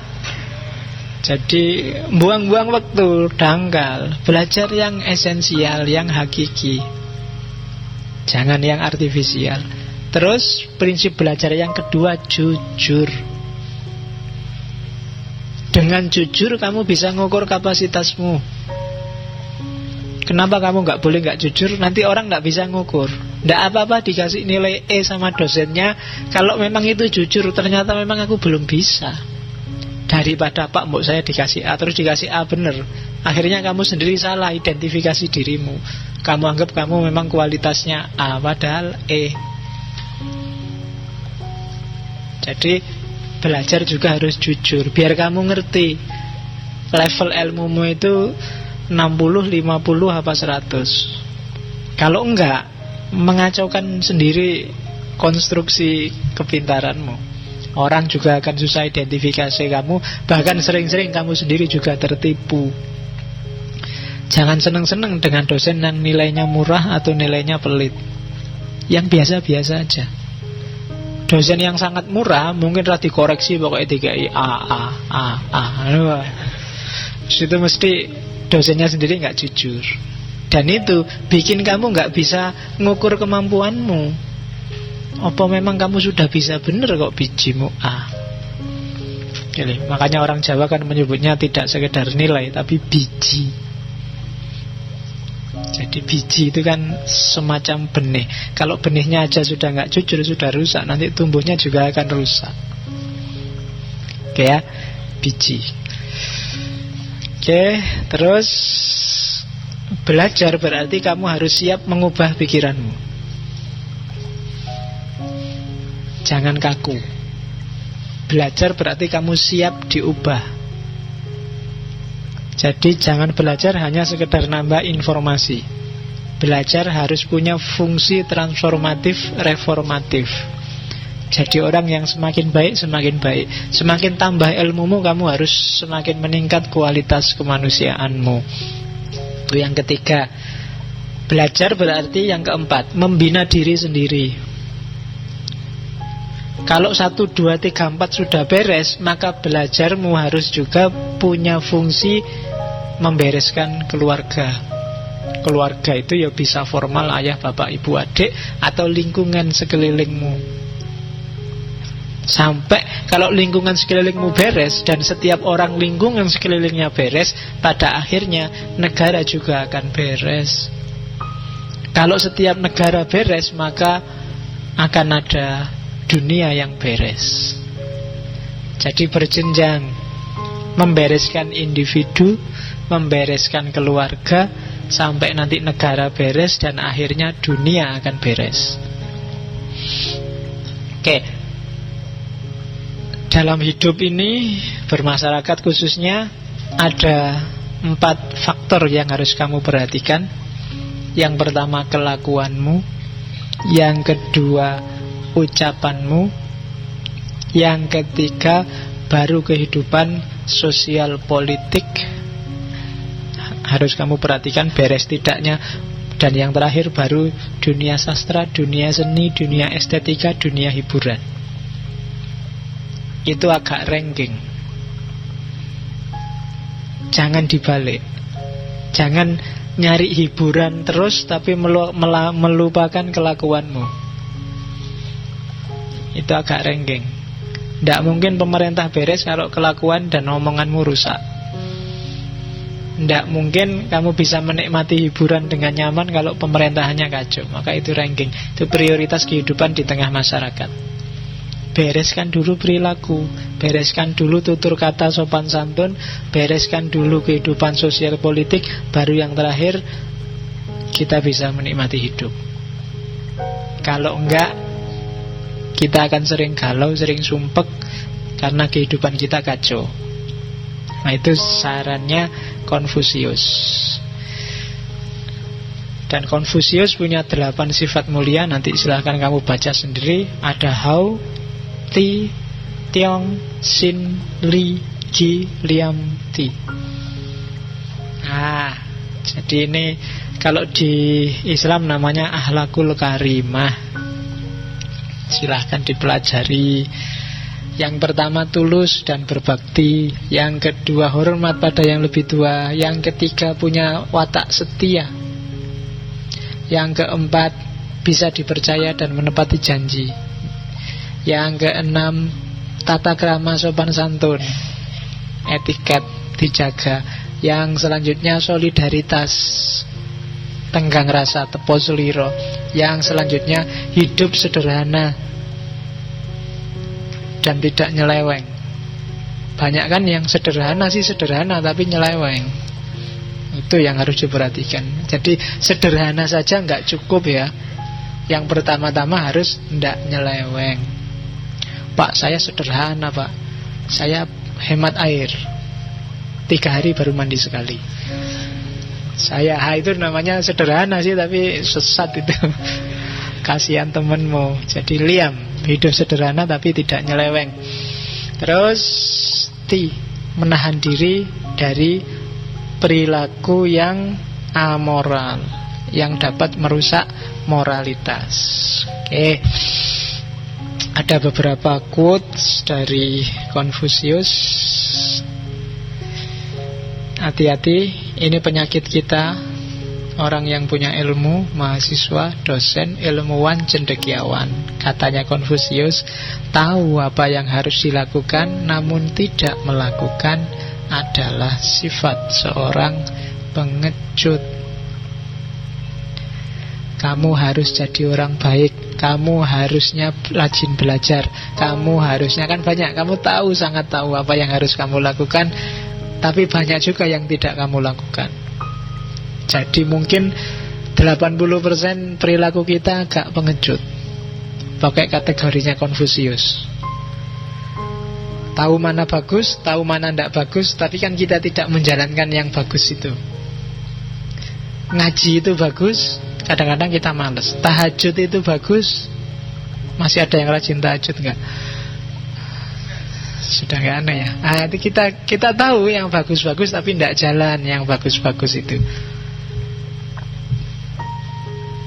Oke, orang besar, orang mulia itu biasanya takut pada 3 hal. Yang pertama takut pada Tuhan dan perintahnya. Yang kedua pada alim ulama. Dan yang ketiga pada hikmah orang-orang terdahulu. Dan lawannya orang picik itu orang yang cuek terhadap perintah Tuhan, orang yang tidak menghargai alim ulama, dan orang yang melecehkan hikmah orang-orang terdahulu. Jadi orang besar, orang agung, orang mulia itu muhafadzah alal qadim. Jadi menghargai para ulama zaman dahulu. Kalau nggak ada mereka, kita tidak akan nyampe di stasiun ini hari ini. Perjalanan itu kan kayak rangkaian. Kamu bisa kayak gini kan, banyak sekarang kan yang itu pikirannya Ghazali sudah deso, tidak relevan lagi, sudah kan kayak gitu banyak sekarang. Saya langsung aja ketemu Allah. Levelmu apa mau ketemu Allah langsung? Nah, jadi jangan cuek terhadap perintah Allah. Hargai para cendekiawan. Alim ulama itu tidak cuma kiai ya, orang-orang pintar, cendekiawan. Dan yang ketiga, jangan melecehkan ajaran terdahulu. Mereka adalah mutiara pada zamannya. Terus ini prinsip juga, manusialah yang bikin sistem, bukan sistem yang bikin manusia. Manusialah yang bikin sistem bagus, bukan sistem bagus yang bikin manusia. Seperti saya bilang tadi bahwa tidak ada gunanya undang-undang konstitusi bagus kalau orangnya rusak, karena kuncinya ada di manusianya. Kemenangan sejati bukan karena kamu tidak pernah kalah, tidak pernah gagal, tapi karena kamu sanggup bangkit lagi setiap kali kamu jatuh. Itu Confucius. Tidak perlu tak jelaskan karena di Facebook kamu sering ngomong kayak gini. Ya, meskipun kamu mungkin nggak tahu sumbernya itu Confucius. Ini yang sering kamu lakukan. Katanya Confucius, kamu tidak boleh buka buku tanpa belajar sesuatu. Kita masih sering kan moco sampai ngantuk, sampai tidur, terus tidak dapat apa-apa. Harusnya setiap kali buka buku, bahkan buka Quran untuk ngaji, kita dapat sesuatu. Tidak cuma dapat capeknya. Paling tidak ya mungkin kamu inget-inget, atau syukur-syukur kamu catatlah, di buku ini aku dapat ini, di buku ini halaman sekian aku dapat ini. Ada sesuatu, tegaskan itu, biar kamu tidak melakukan kesia-siaan. Buat apa buku di rakmu jejer-jejer kalau dibuka aja nggak pernah. Tapi buat apa juga dibuka kalau kamu nggak dapat apa-apa. Jadi kasih aja ke orang lain yang bisa lebih memanfaatkan itu. Lawang gitu itu lo bukunya dipinjam temanmu, nggak balik kamu masih marah-marah. Lo nggak pernah kamu buka. Mungkin temanmu lebih bisa memanfaatkan. Jadi buka bukumu, tutup botol. Buka bukumu, tutupin botolmu. Terus ya kok tiba-tiba ingat lagu tutupan botolmu itu. Ya wis ndak apa-apa, disambung lagu itu. Jadi bukalah bukumu dan tutupan botolmu, tapi dapat sesuatu. Nah, tidak, ini karena dia prinsipnya orang harus bisa dipercaya. Tidak percaya teman sendiri itu lebih memalukan daripada ditipu oleh teman. Itu mending kamu ditipu temanmu daripada kamu tidak percaya sama temanmu. Wah, itu prinsip. Jadi kalau mungkin kamu sedang uangmu habis, pingin utang ke temanmu, kamu tinggal bilang katanya Konfusius. Jadi kalau yang diutangi bilang kamu bisa bayar toh, lah percaya saja padaku lah, aku kan temanmu. Katanya Konfusius, tidak percaya teman itu lebih memalukan daripada ditipu oleh teman. Jadi kamu tak tipu ndak apa-apa, asal kamu tetap percaya padaku. Oke, itu Konfusius. Terakhir, ya. Hidup itu sebenarnya sederhana. Kita aja yang sering bikin rumit. Oh, itu panjang itu sudah. Tinggal kamu cari sendiri jelentrehannya kata-katanya Konfusius itu. Hidup itu sebenarnya simple, gampang. Rumusnya sudah jelas. Cuma kita aja yang sering bikin jelimet, bikin ruwet. Oke? Saya kira itu jam 10. Filsafat etika sosial politiknya Konfusius. Kita ketemu lagi insyaallah minggu depan di edisi terakhir filsafat Tiongkok. Kita akan ketemu dengan filsafat perangnya Sun Tzu. Oke, saya akhiri sekian. Wallahul muwaffiq, wallahu a'lam bissawab. Wassalamualaikum warahmatullahi wabarakatuh.